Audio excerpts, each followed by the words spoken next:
খেলার কথা উঠলো যখন ভাবছি বলেই ফেলি। আমি তখন অস্ট্রেলিয়ার হয়ে ক্রিকেট খেলি। অস্ট্রেলিয়া কোথায় বলতো?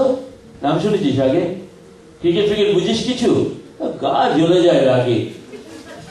ইংল্যান্ডের সঙ্গে সেদিন চতুর্থ টেস্ট ম্যাচ। আমার তো প্রায় 6 মাস ধরে চলছিল ব্যাট প্যাচ।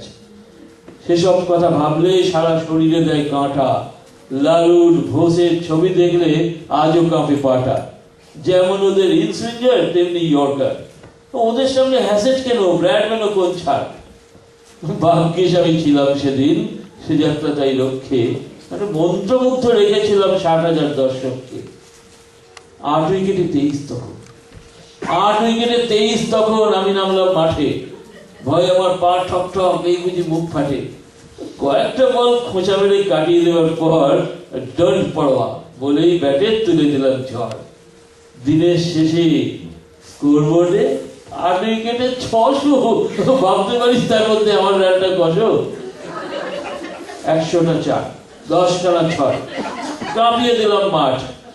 আমার নামের পাশে লেখা 559। দৌড়ে এলো Don Bradman, Hassett, Miller, Harvey. সবাই বলল জ্যানটাও ঠিক, এই ছেলেটাই পারবে। তা আমি তখন হাওয়ায় উড়ছি, কেমন করে নামি ভাবতে পারিস? এক স্কুটারে ব্র্যাডম্যান এবং আমি। পরের দিনে বিশাল ছবি সব কাগজের পাতায়, মস্ত মস্ত কাট আউট সব ট্যাক্সি ট্রামের মাথায়। নিজের কথা কি বলবো আর? না না, ও সব থাক। স্বনামধন্য লোকরা কেউ পেটায় নিজের ঢাক।